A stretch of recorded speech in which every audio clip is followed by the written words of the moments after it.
sebuah kampung yang damai, lahirlah sebuah perjalanan. Bukan perjalanan yang jauh, tetapi perjalanan yang bermula dengan sebuah bukit.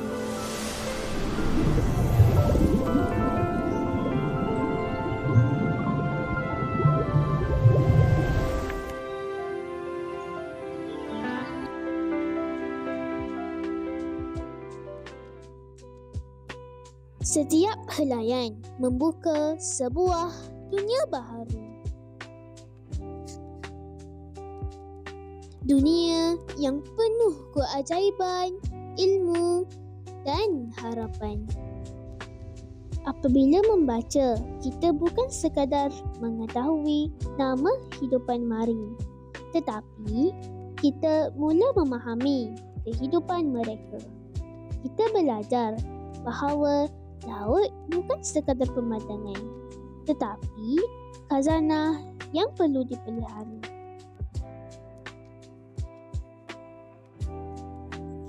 Melalui buku ini, kita dapat mengenali keindahan penyu.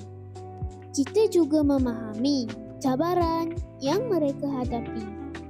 Dan daripada ilmu itulah lahirnya rasa kasih, tanggungjawab dan keinginan untuk melindungi alam.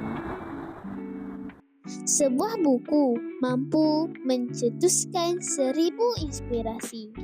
Inspirasi untuk belajar, inspirasi untuk mencipta, inspirasi untuk menyelidik, inspirasi untuk memelihara alam, dan inspirasi untuk menjadi insan yang memberi manfaat kepada dunia. Buku bukan sekadar himpunan tulisan, tetapi buku ialah jabatan ilmu, pencetus idea dan penyuluh masa hadapan. Kerana sebuah buku mungkin hanya mempunyai ratusan halaman, tetapi mampu membuka ribuan kemungkinan.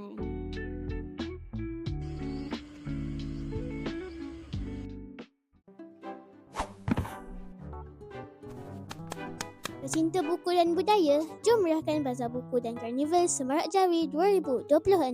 Saksikan jualan buku, pameran Jawi dan aktiviti seni kreatif di Perpustakaan Awam Terengganu pada 25 Julai hingga 1 Ogos ini dari 9 pagi hingga 10 malam. Jumpa di sana.